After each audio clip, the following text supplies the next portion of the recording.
हाँ जी विद्यार्थियों, सत श्री अकाल सारिਆਂ ਨੂੰ। ਤੁਹਾਡਾ ਸਾਰਿਆਂ ਦਾ ਸਵਾਗਤ ਹੈ ਜੀ ਪੰਜਾਬੀ ਕਹਾਣੀ ਦੇ ਇਤਿਹਾਸ ਦੇ ਵਿੱਚ, ਜਿਹਦੇ ਵਿੱਚ ਆਪਾਂ ਗੱਲ ਕਰ ਰਹੇ ਸੀ ਸਾਡੇ ਅਗਲੇ ਕਹਾਣੀਕਾਰ ਦੀ ਕਰਤਾਰ ਸਿੰਘ ਦੁੱਗਲ ਦੇ ਬਾਰੇ ਗੱਲ ਕਰਦੇ ਹਾਂ। ਲਓ ਜੀ, ਕਰਤਾਰ ਸਿੰਘ ਦੁੱਗਲ ਪੰਜਾਬੀ ਦਾ ਪ੍ਰਸਿੱਧ ਕਹਾਣੀਕਾਰ, ਕੁੜੀਆਂ ਦਾ ਕਹਾਣੀਕਾਰ ਵੀ ਕਿਹਾ ਜਾਂਦਾ ਹੈ ਕਰਤਾਰ ਸਿੰਘ ਦੁੱਗਲ ਨੂੰ। ਹੌਲੀ ਹੌਲੀ ਤੁਹਾਨੂੰ ਪਤਾ ਵੀ ਲੱਗ ਜੂਗਾ ਵੀ ਕੁੜੀਆਂ ਦਾ ਕਹਾਣੀਕਾਰ ਕਰਤਾਰ ਸਿੰਘ ਦੁੱਗਲ ਨੂੰ ਕਿਉਂ ਕਿਹਾ ਜਾਂਦਾ, ਇਹਦੇ ਮਗਰ ਰੀਜ਼ਨ ਕਾਰਨ ਕੀ ਹੈ। ਫਸਟ ਤੇ ਸੈਕਿੰਡ ਦੋਨਾਂ ਨੇ ਹੀ ਪੜ੍ਹਨਾ। ਦੂਜਾ ਪੜਾ ਕਲਾ ਕਲਾ ਲਈ ਸਿਧਾਂਤ। ਲਓ ਜੀ, ਇੱਥੇ ਹੋ ਗਿਆ। ਪ੍ਰਿੰਸੀਪਲ ਸੁਜਾਨ ਸਿੰਘ ਜੇ ਲਿਖਦਾ ਕਲਾ ਜੀਵਨ ਲਈ, ਤਾਂ ਕਰਤਾਰ ਸਿੰਘ ਦੁੱਗਲ ਹੈ ਜਿਹੜਾ ਉਹ ਕਲਾ ਕਲਾ ਲਈ ਲਿਖਦਾ। ਉਹ ਕਹਿੰਦਾ ਵੀ ਕਲਾ ਹੈ ਜਿਹੜੀ ਉਹ ਸਿਰਫ ਕਲਾ ਦੇ ਵਾਸਤੇ ਹੀ ਉਸ ਨੂੰ ਵਰਤਿਆ ਜਾਣਾ ਚਾਹੀਦਾ ਹੈ। ਨਾਵਲ, ਨਾਟਕ, ਕਵਿਤਾ, ਵਾਰਤਕ ਦੇ ਖੇਤਰ ਵਿੱਚ ਕਰਤਾਰ ਸਿੰਘ ਦੁੱਗਲ ਨਾਵਲ ਵੀ ਲਿਖਦਾ ਰਿਹਾ, ਨਾਟਕ ਵੀ ਲਿਖਿਆ ਇਸਨੇ, ਕਵਿਤਾਵਾਂ ਵੀ ਲਿਖੀਆਂ, ਵਾਰਤਕ ਦੇ ਖੇਤਰ ਵਿੱਚ ਕਹਾਣੀਆਂ ਲਿਖੀਆਂ ਇਸਨੇ। ਪਰ ਇਸ ਨੂੰ ਪ੍ਰਸਿੱਧੀ ਹੈ ਜਿਹੜੀ ਉਹ ਕਹਾਣੀਕਾਰ ਦੇ ਤੌਰ 'ਤੇ ਹੀ ਮਿਲੀ ਹੈ। ਕਰਤਾਰ ਸਿੰਘ ਦੁੱਗਲ ਦੀ ਇੱਕ ਕਹਾਣੀ BA ਦੇ ਵਿੱਚ ਲੱਗਦੀ ਹੈ, ਇੰਦੂ ਸੋਚ ਰਹੀ ਸੀ। ਬਹੁਤ ਸ਼ਾਨਦਾਰ ਕਹਾਣੀ ਹੈ, ਬੜੀ ਪਿਆਰੀ ਕਹਾਣੀ ਹੈ, ਪੜ੍ਹਨ ਵਾਲੀ ਹੈ, ਮਨੋਵਿਗਿਆਨਿਕ ਜੀ ਕਹਾਣੀ ਹੈ ਇੱਕ ਤਰ੍ਹਾਂ ਦੀ। ਇੱਕ ਛਿੱਟ ਚਾਨਣ ਦੀ ਇਸ ਕਹਾਣੀ ਜਿਹੜੀ ਇੱਕ ਛਿੱਟ ਚਾਨਣ ਦੀ 1963 ਦੇ ਵਿੱਚ ਇਹ ਕਹਾਣੀ ਸੰਗ੍ਰਹਿ ਦਾ ਰਚਿਆ ਗਿਆ ਸੀ। 1963 ਦੇ ਵਿੱਚ ਇਹ ਕਹਾਣੀ ਸੰਗ੍ਰਹਿ ਰਚਿਆ ਗਿਆ ਸੀ, ਇੱਕ ਛਿੱਟ ਚਾਨਣ ਦੀ। ਤੁਸੀਂ ਦੋਨੇ ਹੀ ਚੀਜ਼ਾਂ ਚੇਤੇ ਰੱਖਣੀਆਂ। ਇਹਦਾ ਰੰਗ ਕਿਵੇਂ ਚੇਂਜ ਹੋ ਗਿਆ ਹੋਏ? ਆਹ ਰੰਗ ਹੀ ਚਾਹੀਦਾ ਮੈਨੂੰ ਤਾਂ। ਹਾਂ, ਇੱਕ ਛਿੱਟ ਚਾਨਣ ਦੀ ਇਹ ਕਹਾਣੀ ਸੰਗ੍ਰਹਿ ਹੈ ਜਿਹੜਾ 1963 ਦੇ ਵਿੱਚ ਰਚਿਆ ਗਿਆ, ਅਤੇ ਉਸ ਤੋਂ 2 ਸਾਲ ਬਾਅਦ 1965 ਦੇ ਵਿੱਚ ਇੱਕ ਛਿੱਟ ਚਾਨਣ ਦੀ ਕਹਾਣੀ ਸੰਗ੍ਰਹਿ ਨੂੰ ਭਾਰਤੀ ਸਾਹਿਤ ਅਕਾਦਮੀ ਪੁਰਸਕਾਰ ਨਾਲ ਨਿਵਾਜਿਆ ਗਿਆ। ਸਮਝ ਗਏ ਗੱਲ? 1963 ਅਤੇ 1965 ਦੋਨੋਂ ਹੀ ਚੇਤੇ ਰੱਖਣੇ ਆ। ਕਾਰਨ ਇਹਦੇ ਪਿੱਛੇ, ਕਿਉਂਕਿ ਇੱਕ ਤਾਂ ਨਾਮ ਹੀ ਕਾਫੀ ਹੈ ਕਰਤਾਰ ਸਿੰਘ ਦੁੱਗਲ, ਇਸ ਦਾ ਕੋਈ ਵੀ ਇਸ ਦੀ ਆਪਾਂ ਗੱਲ ਇੰਪੋਰਟੈਂਟ ਹੈ ਜਿਹੜੀ ਉਹਨੂੰ ਛੱਡ ਨਹੀਂ ਸਕਦੇ। ਸਨ ਦੋਨੇ ਹੀ ਚੇਤੇ ਰੱਖਣੇ ਆ, 63 ਅਤੇ 65। 63 ਦੇ ਵਿੱਚ ਇੱਕ ਛਿੱਟ ਚਾਨਣ ਦੀ ਕਹਾਣੀ ਸੰਗ੍ਰਹਿ ਨੂੰ ਛਾਪਿਆ ਜਾਂਦਾ ਅਤੇ ਉਸ ਤੋਂ 2 ਸਾਲ ਬਾਅਦ 1965 ਦੇ ਵਿੱਚ ਉਸ ਕਹਾਣੀ ਸੰਗ੍ਰਹਿ ਨੂੰ ਇੱਕ ਛਿੱਟ ਚਾਨਣ ਦੀ ਉਸ ਕਹਾਣੀ ਸੰਗ੍ਰਹਿ ਨੂੰ ਭਾਰਤੀ ਸਾਹਿਤ ਅਕਾਦਮੀ ਪੁਰਸਕਾਰ ਮਿਲਦਾ। ਸਵੇਰ ਸਾਰ ਪਹਿਲਾ ਕਹਾਣੀ ਸੰਗ੍ਰਹਿ ਦਾ, ਸਵੇਰ ਸਾਰ 1941 ਦੇ ਵਿੱਚ ਆ ਬੇਟਾ ਜੀ। ਇਹ ਇਹਦਾ ਪਹਿਲਾ ਕਹਾਣੀ ਸੰਗ੍ਰਹਿ, ਇਹਦਾ ਸਨ ਵੀ ਚੇਤੇ ਰੱਖਣਾ ਹੈ। ਸਵੇਰ ਸਾਰ ਇਹ ਇਹਦਾ ਪਹਿਲਾ ਕਹਾਣੀ ਸੰਗ੍ਰਹਿ ਹੈ। ਸਵੇਰ ਸਾਰ ਬਈ ਆ ਲਓ। ਪਿੱਪਲ ਪੱਤੀਆਂ ਕੰਨਾਂ ਦੇ ਵਿੱਚ, ਪਿੱਪਲ ਪੱਤੀਆਂ ਬਾਹੀ ਚੂੜਾ ਛਣਕੇ, ਕੁੜੀ ਕਹਾਣੀ ਕਰਦੀ ਗਈ, ਕੁੜੀ ਆ ਗਿਆ ਕੁੜੀਆਂ ਦਾ ਕਹਾਣੀਕਾਰ। 1943 ਡੰਗਰ, ਕੱਚਾ ਦੁੱਧ, ਅੱਗ ਖਾਣ ਵਾਲੇ, ਨਵਾਂ ਘਰ, ਨਵਾਂ ਆਦਮੀ, ਨਵਾਂ ਹੀ ਘਰ ਅਤੇ ਨਵਾਂ ਹੀ ਆਦਮੀ, ਕਿਆ ਬਾਤਾਂ। ਲੜਾਈ ਨਹੀਂ, ਫੁੱਲ ਤੋੜਨਾ ਮਨਾ ਹੈ, ਕਰਾਮਾਤ, ਗੌਰਜ, ਪਾਰੇ ਮੈਰੇ ਅਤੇ ਇੱਕ ਛਿੱਟ ਚਾਨਣ ਦੀ 1963। ਸੱਭੇ ਸਾਂਝੀ ਵਾਲ ਸਦਾਇਨ 1966। ਮਾਝਾ ਨਹੀਂ ਮੋਇਆ, ਸੋਨਾਰ ਬੰਗਲਾ, ਢੋਇਆ ਹੋਇਆ ਬੂਹਾ,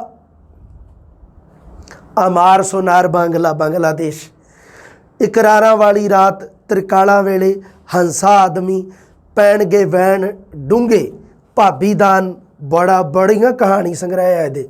ਮੌਤ ਇੱਕ ਗੁੰਚੇ ਦੀ, 94 ਕਹਾਣੀਆਂ ਦੀਆਂ ਪੁਸਤਕਾਂ। ਇੱਕ ਮਿੱਟੀ ਮੁਸਲਮਾਨ ਕੀ ਇਹਦਾ ਕਹਾਣੀ ਸੰਗ੍ਰਹਿ 1999 ਦੇ ਵਿੱਚ। 94 ਕਹਾਣੀਆਂ ਦੀਆਂ ਪੁਸਤਕਾਂ, ਜਿਵੇਂ ਸੁਜਾਨ ਸਿੰਘ ਦੀ ਸੀਗੀ ਨਾ ਇੱਕ ਪੁਸਤਕ ਜਿਹਦੇ ਵਿੱਚ 94 ਕਹਾਣੀਆਂ ਸੀ, ਉਹਦੀਆਂ ਚੁਣਿੰਦਾ ਕਹਾਣੀਆਂ।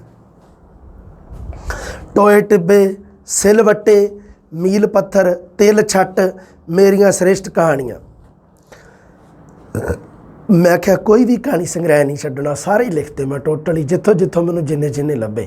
ਕਾਰਨ ਇਹਦੇ ਪਿੱਛੇ ਦੇਖ ਲਓ ਕੀ ਹੈ। ਕਾਰਨ ਇਹਦੇ ਪਿੱਛੇ ਇਹ ਆ, ਮੰਨ ਲਓ ਇਸ ਤਰ੍ਹਾਂ ਹੀ ਲਿਖਦੇ ਵੀ ਮੀਲ ਪੱਥਰ ਕਹਾਣੀ ਸੰਗ੍ਰਹਿ ਦੀ ਰਚਨਾ ਕਿਸ ਨੇ ਕੀਤੀ, ਬਸ ਇੰਨੇ 'ਚ ਹੀ। ਜਾਂ ਕਰਤਾਰ ਸਿੰਘ ਦੁੱਗਲ ਨੇ ਕਿਹੜੇ ਕਹਾਣੀ ਸੰਗ੍ਰਹਿ ਦੀ ਰਚਨਾ ਕੀਤੀ ਹੈ।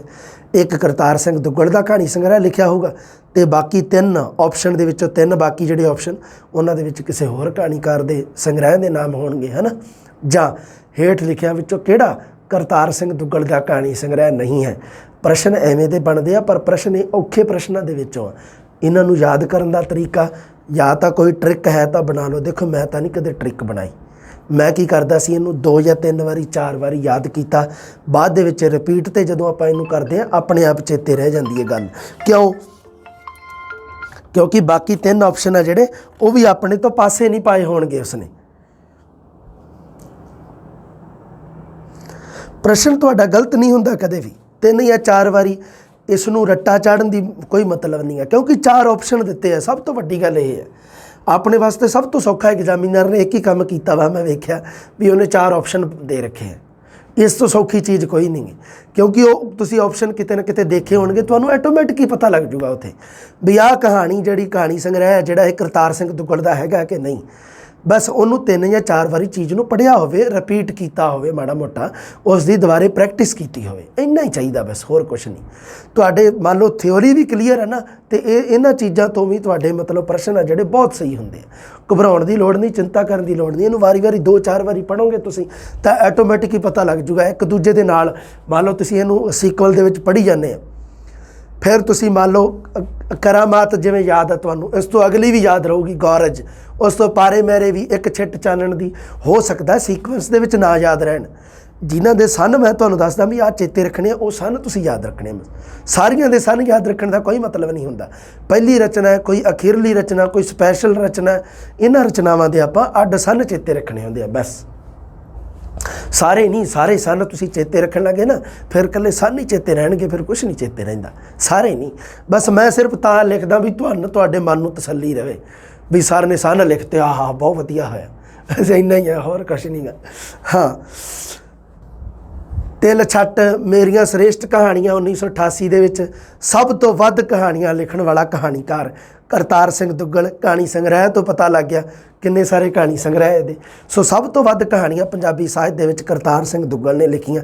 ਪ੍ਰਸ਼ਨ ਆਇਆ ਹੋਇਆ ਇਹ ਨੋਰਮਲ ਹੀ ਹੈ, ਕਿਸੇ ਨਾ ਕਿਸੇ ਐਗਜ਼ਾਮ ਦੇ ਵਿੱਚ ਆਇਆ ਹੋਇਆ, ਕੋਈ ਇਸ਼ੂ ਨਹੀਂ, ਨੋਰਮਲ ਜਿਹਾ ਪ੍ਰਸ਼ਨ ਆ ਵੀ ਸਭ ਤੋਂ ਵੱਧ ਕਹਾਣੀਆਂ ਦੀ ਰਚਨਾ ਇਹ ਕਿਹਨੇ ਕੀਤੀ ਹੈ, ਤੇ ਇਹ ਆਪਣਾ ਬਾਈ ਹੈ ਕਰਤਾਰ ਸਿੰਘ ਦੁੱਗਲ। ਸਭ ਤੋਂ ਵੱਧ ਕਹਾਣੀਆਂ ਲਿਖਣ ਵਾਲਾ, ਸਭ ਤੋਂ ਵੱਧ ਪੜ੍ਹਿਆ ਜਾਣ ਵਾਲਾ ਕਹਾਣੀਕਾਰ। ਕਹਾਣੀਕਾਰਾਂ ਦੇ ਵਿੱਚ ਜੇਕਰ ਸਭ ਤੋਂ ਵੱਧ ਕਿਸੇ ਨੂੰ ਪੜ੍ਹਿਆ ਜਾਂਦਾ ਹੈ ਤਾਂ ਉਹ ਕਹਾਣੀਕਾਰ ਹੈ ਕਰਤਾਰ ਸਿੰਘ ਦੁੱਗਲ। ਜਿਵੇਂ ਨਾਨਕ ਸਿੰਘ ਨਾਵਲਾਂ ਦੇ ਵਿੱਚ ਸਭ ਤੋਂ ਵੱਧ ਪੜ੍ਹਿਆ ਜਾਂਦਾ ਹੈ, ਉਵੇਂ ਹੀ ਕਹਾਣੀਕਾਰਾਂ ਦੇ ਵਿੱਚੋਂ ਕਹਾਣੀਕਾਰ ਕੌਣ? ਕਰਤਾਰ ਸਿੰਘ ਦੁੱਗਲ ਨੂੰ ਸਭ ਤੋਂ ਵੱਧ ਪੜ੍ਹਿਆ ਜਾਂਦਾ ਹੈ। ਸਮਝ ਗਏ? ਆਧੁਨਿਕ ਪੰਜਾਬੀ ਜਿਹੜੇ ਸਾਡੇ ਕਵੀ ਆ ਉਹਨਾਂ ਦੇ ਵਿੱਚੋਂ ਡਾਕਟਰ ਸੁਰਜੀਤ ਪਾਤਰ ਜੀ ਸਾਡੇ ਸਤਿਕਾਰਯੋਗ, ਉਹਨਾਂ ਨੂੰ ਸਭ ਤੋਂ ਵੱਧ ਪੜ੍ਹਿਆ ਜਾਂਦਾ ਹੈ। ਤਾਂ ਉਵੇਂ ਹੀ ਪੰਜਾਬੀ ਕਹਾਣੀਕਾਰਾਂ ਦੇ ਵਿੱਚੋਂ ਸਭ ਤੋਂ ਵੱਧ ਕਰਤਾਰ ਸਿੰਘ ਦੁੱਗਲ ਨੂੰ ਪੜ੍ਹਿਆ ਜਾਂਦਾ ਹੈ। ਪੱਛਮੀ ਭਾਂਤ ਦੀ ਰਮਜ਼ ਭਰੀ ਕਹਾਣੀ ਲਿਖਣ ਵਾਲਾ ਇਹ ਕਹਾਣੀਕਾਰ ਹੈ। ਪੱਛਮੀ ਭਾਂਤ ਮਤਲਬ ਪੱਛਮੀ ਸਾਹਿਤ ਦਾ ਇਹਦੀਆਂ ਕਹਾਣੀਆਂ ਦੇ ਉੱਪਰ ਪ੍ਰਭਾਵ ਹੈ। ਜਿਵੇਂ ਦਾ ਰਚਨਾ ਢੰਗ, ਰਚਨਾ ਤਰੀਕਾ, ਰਚਨਾ ਸ਼ੈਲੀ ਪੱਛਮੀ ਕਹਾਣੀਕਾਰਾਂ ਦੀ ਸੀ, ਬਿਲਕੁਲ ਉਵੇਂ ਦੀ ਕਰਤਾਰ ਸਿੰਘ ਦੁੱਗਲ ਨੇ ਅਪਣਾਈ ਹੈ। ਰਮਜ਼ ਭਰਪੂਰ ਆ, ਰਮਜ਼ ਛੁਪੀ ਹੋਈ ਹੈ ਕਹਾਣੀਆਂ ਦੇ ਵਿੱਚ, ਇੱਕ ਰਹੱਸ ਛੁਪਿਆ ਹੋਇਆ, ਉਹ ਰਮਜ਼ ਹੈ ਜਿਹੜਾ ਆਖਰ ਦੇ ਵਿੱਚ ਖੁੱਲ੍ਹਦਾ। ਪ੍ਰਕਿਰਤੀਵਾਦੀ ਤੇ ਅਸ਼ਲੀਲਤਾ ਦਾ ਦੋਸ਼ ਇਹਦੇ ਉੱਪਰ ਲੱਗਦਾ ਆਇਆ ਵੀ ਇਹ ਕੁਛ ਜ਼ਿਆਦਾ ਹੀ ਪ੍ਰਕਿਰਤੀਵਾਦੀ ਕਹਾਣੀਆਂ ਲਿਖਦਾ ਹੈ। ਕੁਦਰਤ ਨੂੰ ਮਤਲਬ ਪ੍ਰਕਿਰਤੀ ਜੋ ਚੀਜ਼ ਹੈ ਸੋ ਹੈ, ਪ੍ਰਕਿਰਤੀ ਉਸੇ ਨੂੰ ਹੂਬਹੂ ਅੱਗੇ ਸਾਹਮਣੇ ਮਤਲਬ ਪੇਸ਼ ਕਰ ਦੇਣਾ, ਉਸ ਨੂੰ ਤਾਂ ਕਿਹਾ ਜਾਂਦਾ ਪ੍ਰਕਿਰਤੀ, ਹੈ ਨਾ। ਪ੍ਰਕਿਰਤੀਵਾਦੀ ਕਹਾਣੀਆਂ, ਅਸ਼ਲੀਲਤਾ ਦਾ ਦੋਸ਼ ਵੀ ਲੱਗਦਾ ਹੈ। ਅਸ਼ਲੀਲਤਾ ਇਸ ਦੀ ਐਕਚੁਅਲੀ ਅਸ਼ਲੀਲਤਾ ਨਹੀਂ ਹੈ, ਅੱਜ ਦੇ ਸਮੇਂ ਦੀ ਮੰਗ ਹੈ। ਇਹ ਜਿਹਨੂੰ ਆਪਾਂ ਅਸ਼ਲੀਲਤਾ ਕਹਿ ਦਿੰਦੇ ਹੋ ਅੱਜ ਦੇ ਸਮੇਂ ਦੀ ਮੰਗ ਹੈ, ਕਿਉਂਕਿ ਬੰਦਾ ਮਨੋਵਿਸ਼ਲੇਸ਼ਣਵਾਦ ਦੇ ਅਧੀਨ ਆ ਗਿਆ। ਬੰਦੇ ਦੀ ਉਤਪੱਤੀ ਹੈ ਜਿਹੜੀ, ਜਦੋਂ ਕਿਸੇ ਨੇ ਕਿਹਾ ਵੀ ਇਹ ਰੱਬ ਦਾ ਅੰਸ਼ ਨਹੀਂਗਾ, ਜਿਹੜੇ ਚਾਰਲਸ ਡਾਰਵਿਨ ਵਰਗੇ ਜਿਹੜੇ ਹੋਏ ਨਾ, ਜਿਹੜੇ ਮਤਲਬ ਕੀ ਹੈ ਵੀ ਜਿਹੜੇ ਉਹ ਸੀਗੇ ਜਿਨ੍ਹਾਂ ਨੇ ਉਹ ਵਿਕਾਸਾਤਮਕ ਜਿਹੜਾ ਉਹ ਦਿੱਤਾ ਵੀ ਬੰਦੇ ਦਾ ਵਿਕਾਸ ਹੈ, ਜਿਹੜੇ ਬੰਦੇ ਦੀ ਉਤਪੱਤੀ ਕਿਵੇਂ ਹੋਈ ਹੈ, ਤਾਂ ਉਦੋਂ ਤਾਂ ਮੁੱਢੋਂ ਹੀ ਨਕਾਰ ਦਿੱਤਾ ਉਸਨੇ ਵੀ ਕੋਈ ਰੱਬ ਨਾਂ ਦੀ ਕੋਈ ਸ਼ੈ ਨਹੀਂ, ਰੱਬ ਦੇ ਅੰਸ਼ ਤੋਂ ਨਹੀਂ ਬੰਦਾ ਬਣਿਆ। ਬੰਦਾ ਜਾਨਵਰਾਂ ਤੋਂ ਹੀ ਬਣਿਆ, ਜਿਵੇਂ ਬਾਂਦਰ ਤੋਂ ਬਣਿਆ, ਕੋਈ ਕਹਿੰਦਾ ਚਪੰਜੀ ਤੋਂ ਬਣਿਆ, ਕੋਈ ਕਹਿੰਦਾ ਗੋਰੀਲੇ ਤੋਂ ਬਣਿਆ, ਹੈ ਨਾ। ਤਾਂ ਇਹ ਚੀਜ਼ਾਂ ਜਿਹੜੀਆਂ, ਇਹਨਾਂ ਚੀਜ਼ਾਂ ਨੇ ਰੱਬ ਨੂੰ ਜਦੋਂ ਪਾਸੇ ਹੀ ਕਰਤਾ ਤਾਂ ਉਹਨਾਂ ਸਮਿਆਂ ਉਸ ਕੀ ਹੋਇਆ, ਫਿਰ ਉੱਤੋਂ ਸਿਗਮੰਡ ਫਰਾਇਡ ਆ ਗਿਆ। ਸਿਗਮੰਡ ਫਰਾਇਡ ਨੇ ਮਨੋਵਿਸ਼ਲੇਸ਼ਣਵਾਦ ਦਿੱਤਾ।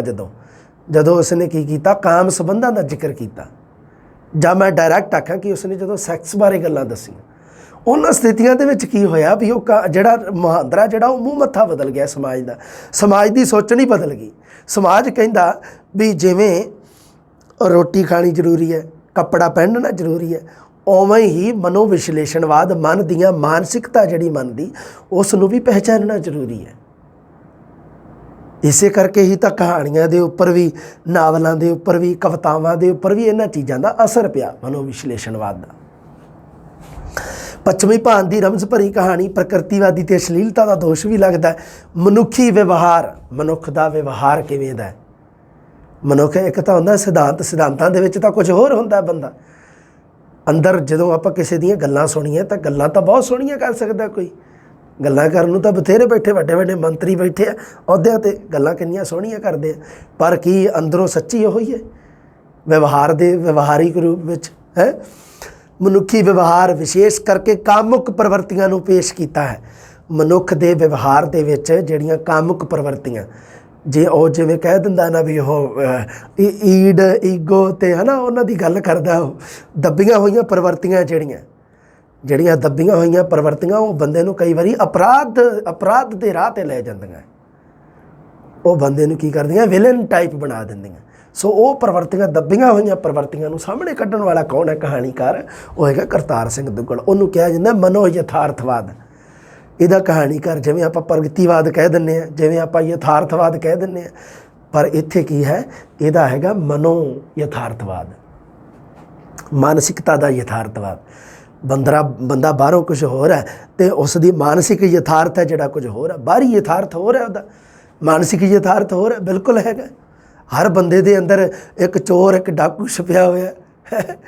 ਇਸ ਕਰਕੇ ਕੀ ਹੈ ਵੀ ਉਹ ਡਾਕੂ ਮੌਕਾ ਨਹੀਂ ਮਿਲ ਰਿਹਾ, ਵੈਸੇ ਉਹਨੂੰ ਮੌਕੇ ਦੀ ਖੇਡ ਤਾਂ ਮੌਕੇ ਦੀ ਹੈ ਸਾਰੀ। ਸਮਝ ਗਏ ਤੁਸੀਂ ਗੱਲ ਨੂੰ? ਇਹਨੂੰ ਕਹਾਣੀ ਦੇ ਅੰਤ ਵਿੱਚ ਨਾਟਕੀ ਢੰਗ ਨਾਲ ਸਥਿਤੀ ਨੂੰ ਪਲਟਾ ਮਾਰਨਾ, ਕਹਾਣੀ ਦੇ ਅੰਤ ਵਿੱਚ ਨਾਟਕੀ ਢੰਗ ਨਾਲ, ਕਹਾਣੀ ਦਾ ਅੰਤ ਹੈ ਜਿਹੜਾ ਉਹ ਨਾਟਕੀ ਢੰਗ ਨਾਲ ਕਰਨ ਵਾਲਾ ਕਹਾਣੀਕਾਰ ਕੌਣ ਹੈ? ਕਰਤਾਰ ਸਿੰਘ ਦੁੱਗਲ ਹੈ। ਕਹਾਣੀ ਇੱਕਦਮ ਪਲਟਾ ਮਾਰ ਜਾਣੀ ਵੀ ਹੈ, ਆਹ ਹੋ ਸਕਦੀ ਸੀ ਗੱਲ, ਇਹਨੂੰ ਕਿਹਾ ਜਾਂਦਾ ਨਾਟਕੀ ਢੰਗ ਦੇ ਨਾਲ ਵੀ ਆਪਾਂ ਸੋਚੀਏ ਵੀ ਕਹਾਣੀ ਦਾ ਅੰਤ ਆ ਹੀ ਹੋਊਗਾ। ਹਾਂ, ਕਰਤਾਰ ਸਿੰਘ ਦੁੱਗਲ ਲਿਖੀ ਜਾਂਦਾ ਕਹਾਣੀ ਦਾ ਅੰਤ ਐਵੇਂ ਹੀ ਹੋ ਸਕਦਾ ਬਿਲਕੁਲ, ਕਿਉਂਕਿ ਅੱਜ ਕੱਲ੍ਹ ਇੱਕੋ ਜਿਹੀਆਂ ਕਹਾਣੀਆਂ ਆਉਣ ਲੱਗ ਗਈਆਂ। ਮੰਨ ਲਓ ਤੁਸੀਂ ਕੋਈ ਫਿਲਮ ਦੇਖੀ ਜਾਂਦੇ ਹੋ ਤਾਂ ਤੁਸੀਂ ਕਈ ਵਾਰੀ ਕੀ ਹੁੰਦਾ, ਜੇ ਤੁਸੀਂ ਬਾਹਲੀਆਂ ਫਿਲਮਾਂ ਦੇਖ ਰੱਖੀਆਂ ਤਾਂ ਤੁਸੀਂ ਕੋਈ ਨਾ ਕੋਈ ਦੇਖ ਕੇ ਆਖੋਗੇ ਨਹੀਂ ਆਹ ਕਹਾਣੀ ਦਾ ਤਾਂ ਐਵੇਂ ਅੰਤ ਹੋਊਗਾ, ਉਵੇਂ ਹੀ ਅੰਤ ਹੋ ਜਾਂਦਾ ਤੁਹਾਡੇ ਹਿਸਾਬ ਦੇ ਨਾਲ।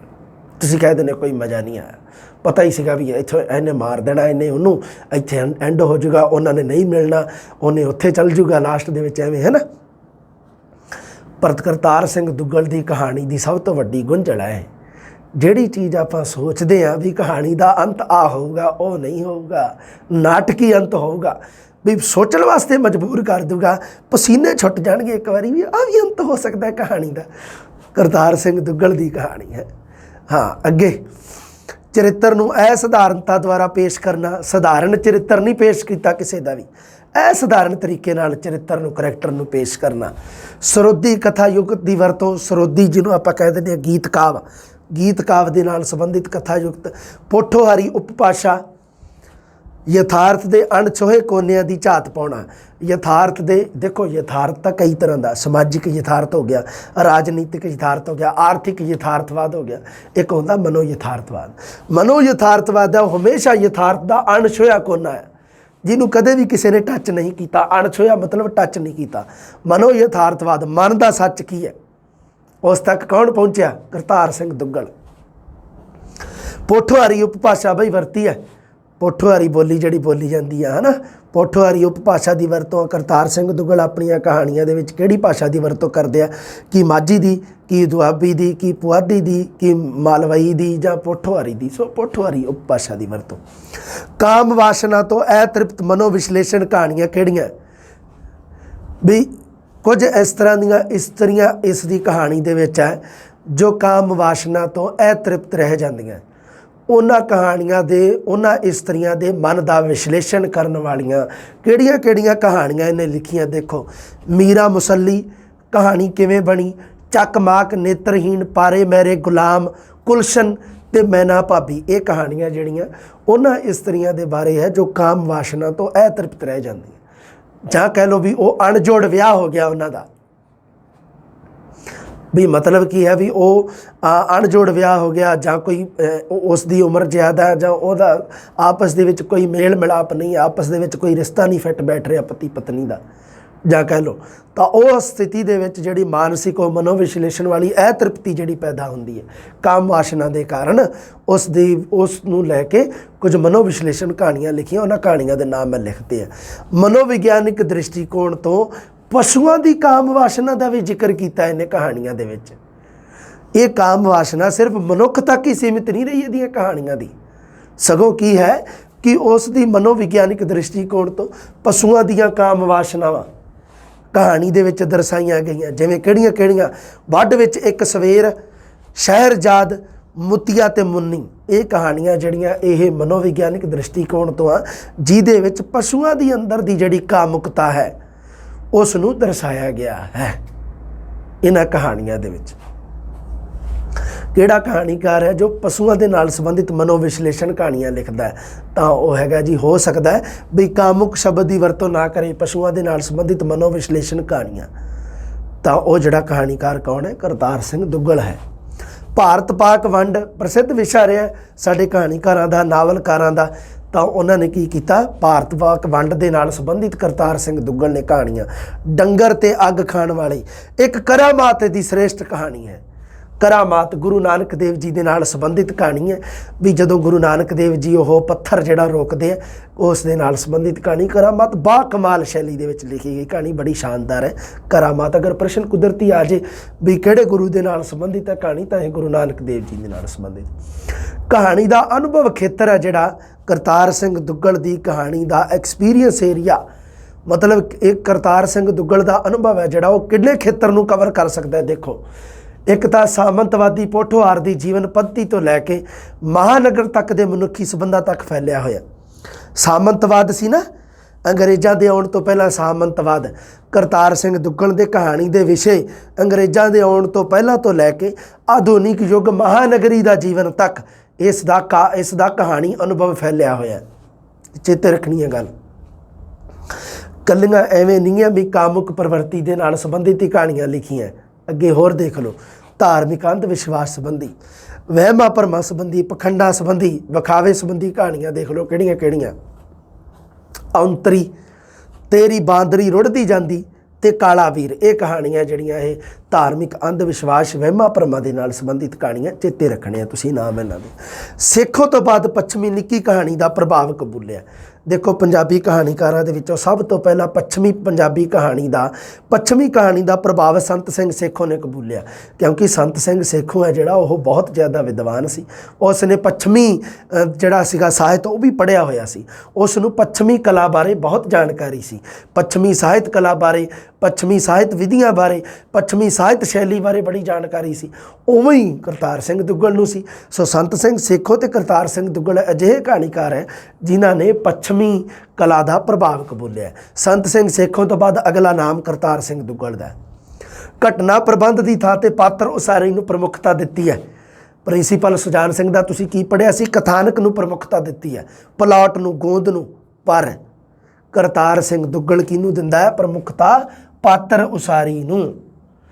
ਪਾਤਰ ਉਸਾਰੀ, ਕਥਾਨਕ, ਇਹ ਸਾਰੀਆਂ ਗੱਲਾਂ ਤੁਸੀਂ ਪੜ੍ਹਨੀਆਂ। ਮੈਂ ਤੁਹਾਨੂੰ ਦੱਸਿਆ ਨਾ, ਨਿੱਕੀ ਕਹਾਣੀ ਦਾ ਜਿਹੜਾ ਆਪਾਂ ਪੜ੍ਹੋਗੇ ਤੁਸੀਂ ਸਾਹਿਤ ਰੂਪ ਵਿਧਾਨ, ਉਦੋਂ ਨਿੱਕੀ ਕਹਾਣੀ ਦੇ ਬਾਰੇ ਜਾਓ, ਉਹਦੀ ਰੂਪ ਰੇਖਾ ਪੜ੍ਹੋ ਤੁਸੀਂ ਧਿਆਨ ਨਾਲ। ਮਨੋਵਿਗਿਆਨਿਕ ਯਥਾਰਥਵਾਦ ਇਸ ਦੀਆਂ ਕਹਾਣੀਆਂ। ਇਸ ਦੀਆਂ ਕਹਾਣੀਆਂ ਦਾ ਵਿਸ਼ਾ ਕਿਹੜਾ ਹੈ? ਸਮਾਜਿਕ ਯਥਾਰਥਵਾਦ ਨਹੀਂ ਹੈ, ਪ੍ਰਗਤੀਵਾਦੀ ਯਥਾਰਥਵਾਦ ਜੀ ਨਹੀਂ ਹੈ, ਸਮਾਜਵਾਦੀ ਯਥਾਰਥਵਾਦ ਜੀ ਨਹੀਂ ਹੈ। ਕਿਹੜਾ ਯਥਾਰਥਵਾਦ ਹੈ? ਮਨੋਵਿਗਿਆਨਿਕ ਯਥਾਰਥਵਾਦ ਹੈ। ਲਓ ਜੀ, ਕਰਤਾਰ ਸਿੰਘ ਦੁੱਗਲ ਦੀ ਗੱਲ ਇੱਕ ਉੱਪਰ ਰਹਿ ਗਈ ਸੀ, ਉਹਦੇ ਨਾਲ ਲਿਖੀ ਹੋਈ ਆਹ ਦੇਖੋ, ਗੁਰਬਖਸ਼ ਸਿੰਘ ਨੇ ਕਰਤਾਰ ਸਿੰਘ ਦੁੱਗਲ ਦੇ ਬਾਰੇ ਗੱਲ ਲਿਖੀ। ਸੁਜਾਨ ਸਿੰਘ ਦੇ ਵਿੱਚ ਲਿਖਤੀ ਸੀ ਮੈਂ ਬਾਈ ਮਿਸਟੇਕ। ਆ ਜਾਓ ਇੱਥੇ ਗੱਲ ਕਰਦੇ ਹਾਂ। ਹਾਂ, ਡਾਕਟਰ ਗੁਰਬਖਸ਼ ਸਿੰਘ ਪ੍ਰਸਿੱਧ ਆਲੋਚਕ ਹੋਇਆ। ਉਸ ਨੇ ਇੱਕ ਗੱਲ ਲਿਖੀ ਹੈ, ਨਾਮ ਹੈ ਡਾਕਟਰ ਗੁਰਬਖਸ਼ ਸਿੰਘ। ਦੁੱਗਲ ਸਮਾਜਿਕ ਯਥਾਰਥਵਾਦ ਨੂੰ ਚਿੱਤਰਦਾ ਹੈ, ਜਿਸ ਦਾ ਔਰਤ ਵੀ ਉਨਾ ਹੀ ਅੰਗ ਹੈ ਜਿੰਨਾ ਮਰਦ, ਭਾਵੇਂ ਸਾਡਾ ਸਮਾਜ ਮਰਦ ਪ੍ਰਧਾਨ ਹੀ ਕਿਉਂ ਨਾ ਹੋਵੇ। ਕਰਤਾਰ ਸਿੰਘ ਦੁੱਗਲ ਦੀਆਂ ਕਹਾਣੀਆਂ ਬਾਰੇ, ਕਰਤਾਰ ਸਿੰਘ ਦੁੱਗਲ ਦੀਆਂ ਰਚਨਾਵਾਂ ਬਾਰੇ ਇਹ ਗੱਲ ਕਹੀ ਹੈ। ਤੇ ਡਾਕਟਰ ਗੁਰਬਖਸ਼ ਸਿੰਘ, ਕਹਿਣ ਵਾਲਾ ਕੌਣ ਹੈ?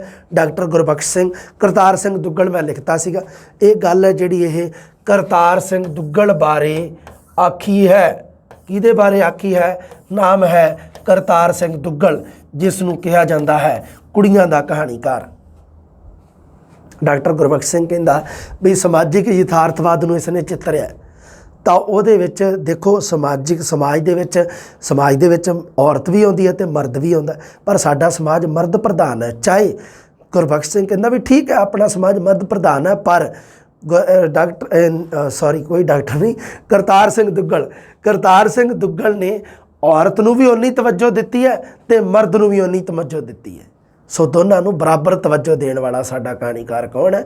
करतार सिंह दुग्गल है। ये गल आखी किने? मैं नहीं आखी, मैं तो सिर्फ तुहानूं दसी है, गुरबख्श सिंह ने आखी है। लो जी, गल करते हैं इंदू सोच रही सी कहानी बारे। करतार सिंह दुग्गल की प्रसिद्ध कहानी है इंदू सोच रही सी।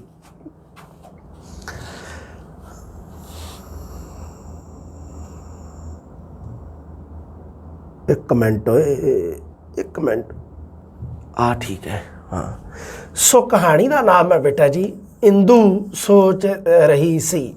पता तुहानूं लग गया भी कहानी दे विच एक लड़की है जिहदा नाम है इंदू। इंदू सोच रही सी। पहला तो मैं सीधा ही दस देना, इसका विश्लेषण ही कर दईए आपां कहानी का भी इहदे विच है की है कर। हाँ, ये कहानी दे विच औरत की दबी जा रही मानसिकता नूं पेश कीता है।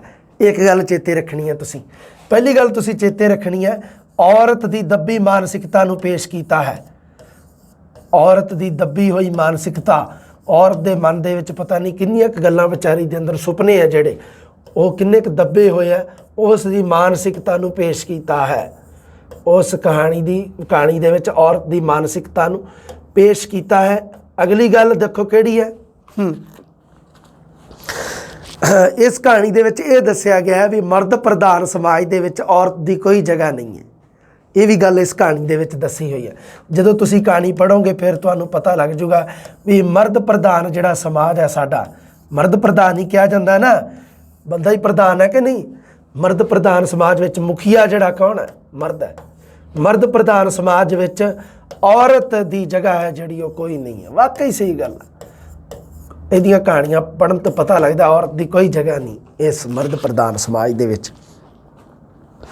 इस दी मुख नायिका है जिहड़ी वो इंदू है। इंदू है जिहड़ी इस दी मुख नायिका है, एक्ट्रेस है इस कहानी की मुख नायिका। कहानी है जिहड़ी सारी, ये कहानी है जिहड़ी सारी इसे इंदू नाम की मुख पात्र दे आले दुआले घूमती है। अगली गल देखते हैं, जो एक रेडियो स्टेशन ते काम करती है। अगे चेते रखना है भी जिहड़ी करतार सिंह दुग्गल की जिहड़ी कहानी है इंदू सोच रही सी, उहदे विच इंदू है जिहड़ी की काम करती है, वो करती है जी रेडियो स्टेशन ते काम। आजूगी विच गल जदों तुसीं कहानी नूं पढ़ोगे। रेडियो स्टेशन ते काम करती है, चेते रखनी है तुसीं गल हैगी है इंपोर्टेंट। एवें दे प्रश्न भैड़े जे ये प्रश्न पूछे जाते अजकल। जो कि है एक नाटक दे विच रोल करती है, नाटक दे विच रोल करती है। इंदू एक नाटक दे विच एक्टिंग करती है। सब तो पहला जदों वो मतलब की है भी इस रेडियो स्टेशन नूं ज्वाइन करती है तो उदों तो ही वो नाटक दे विच मतलब की है एक्टिंग कर रही है, रोल कर रही है। तो सब तो पहला जिंदगी का रोल वो करती है एक बच्ची का रोल। छोटी बच्ची के सुपने जिहड़े अलग होंदे आ, बच्ची का रोल करती है। वो भी तुसीं पढ़ने आ, बड़ा शानदार लिखिया होया बच्ची का रोल करती है। उस तो दूजी तो ये जिहड़े रोल कीते हैं इसकी असली कहानी के नाल जाके जुड़ते हैं। ਉਹਦੇ ਵਿੱਚ ਇਹ ਵੀ ਤੁਸੀਂ पढ़ना है भी ਕਿਹੜਾ रोल है ਜਿਹੜਾ ਇਹ असली कहानी ਦੇ ਨਾਲ जाके जुड़ जाता है।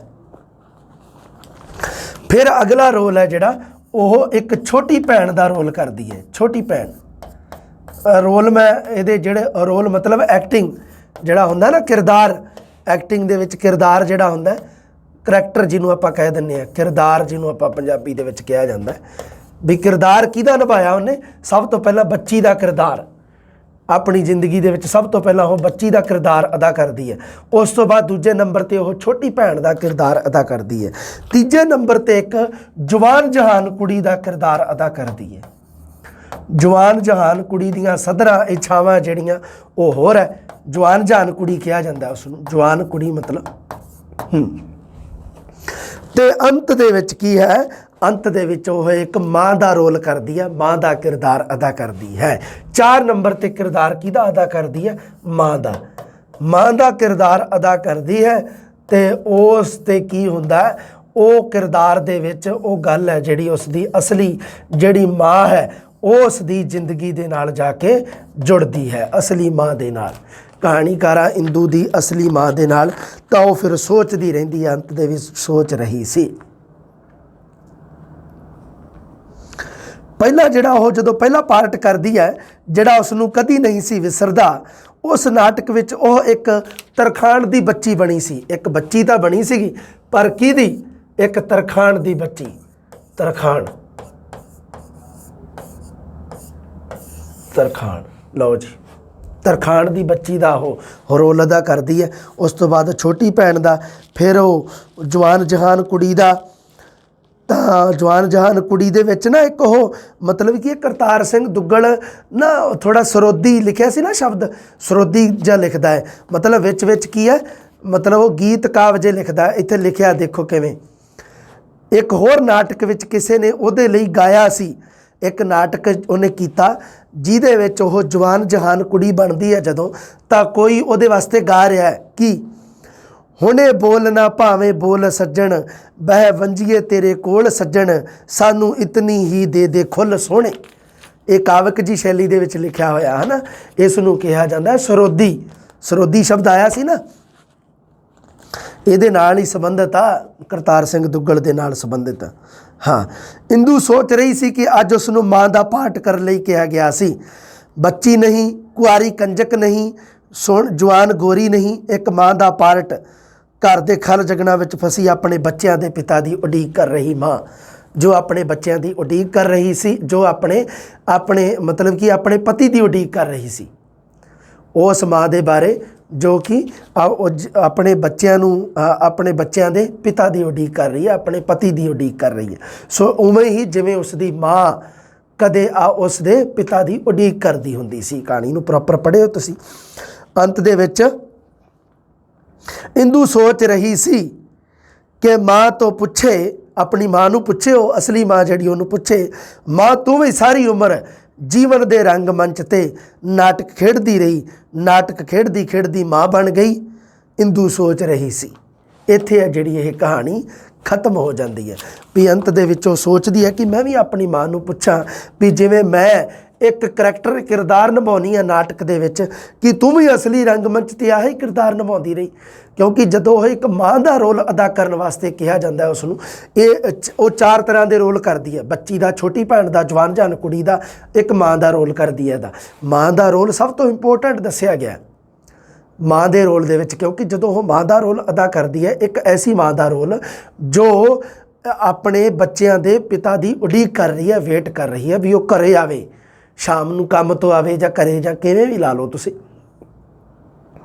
ਉਹ ਸਥਿਤੀ ਹੈ ਜਿਹੜੀ ਉਹੀ ਉਸ ਕਹਾਣੀਕਾਰਾਂ ਦੇ ਉਹਦੇ ਇੰਦੂ ਦੇ ਸਾਹਮਣੇ ਹੈ। ਇੰਦੂ ਦੇ ਸਾਹਮਣੇ ਵੀ ਉਹੀ ਸਥਿਤੀ ਹੈ। ਅਤੇ ਇੰਦੂ ਨੂੰ ਉਹ ਚੇਤੇ ਆਉਂਦਾ ਹੈ ਬਚਪਨ, ਜਦੋਂ ਉਹਦੀ ਮਾਂ ਉਸ ਦੇ ਪਿਤਾ ਦਾ ਇੰਤਜ਼ਾਰ ਕਰ ਰਹੀ ਹੁੰਦੀ ਸੀ, ਅਤੇ ਉਹਦਾ ਪਿਤਾ ਹੈ ਜਿਹੜਾ ਉਹ ਕਦੇ ਮਤਲਬ ਵਾਪਸ ਨਹੀਂ ਆਇਆ, ਜਾਂ ਕਹਿ ਲਓ ਕਿਵੇਂ ਵੀ। ਕਹਾਣੀ ਦੇ ਵਿੱਚ ਤੁਸੀਂ ਜਦੋਂ ਪੜ੍ਹੋਗੇ ਫਿਰ ਤੁਹਾਨੂੰ ਪ੍ਰੋਪਰ ਪਤਾ ਲੱਗ ਜੂ। ਬਾਕੀ ਮੇਨ ਗੱਲਾਂ ਮੈਂ ਤੁਹਾਨੂੰ ਸਾਰੀਆਂ ਦੱਸਦੀਆਂ, ਕਹਾਣੀ ਦੇ ਬਾਰੇ ਦੀ ਸਟੋਰੀ ਦਾ ਵੀ ਤੁਹਾਨੂੰ ਪਤਾ ਲੱਗ ਗਿਆ ਹੋਊਗਾ, ਹੈ ਨਾ। ਹੁਣ ਤੁਸੀਂ ਸਿਰਫ ਇਹਨੂੰ, ਕਹਾਣੀ ਨੂੰ ਸਿਰਫ ਪੜ੍ਹਨਾ। ਲਓ ਜੀ, ਕਰਤਾਰ ਸਿੰਘ ਦੁੱਗਲ ਦੀ ਇੱਕ ਹੀ ਕਹਾਣੀ ਦਿੱਤੀ ਹੈ ਬਸ, ਉਹ ਹੈ ਜਿਹੜੀ ਕਹਾਣੀ ਦੀ ਆਪਾਂ ਗੱਲ ਕਰ ਚੁੱਕੇ ਹਾਂ। ਕਹਾਣੀ ਦਾ ਨਾਮ ਹੈ ਇੰਦੂ ਸੋਚ ਰਹੀ ਸੀ। ਇੰਦੂ ਹੈ ਜਿਹੜੀ ਇਹ ਕਹਾਣੀ ਦੇ ਵਿੱਚ ਮੁੱਖ ਨਾਇਕ ਹੈ, ਜੋ ਇੱਕ ਰੇਡੀਓ ਸਟੇਸ਼ਨ 'ਤੇ ਨਾਟਕ ਖੇਡਣ ਦਾ ਕੰਮ ਕਰਦੀ ਹੈ। ਲਓ ਜੀ, ਕਹਾਣੀ ਹੋ ਗਈ ਆਪਣੀ ਖਤਮ। ਕਰਤਾਰ ਸਿੰਘ ਦੁੱਗਲ ਖਤਮ ਹੋਇਆ, ਅਤੇ ਅਗਲਾ ਕਹਾਣੀਕਾਰ ਹੈ ਜਿਹੜਾ ਆਪਾਂ ਉਹ ਪੜ੍ਹਨਾ ਹੈ ਬੇਟਾ ਜੀ।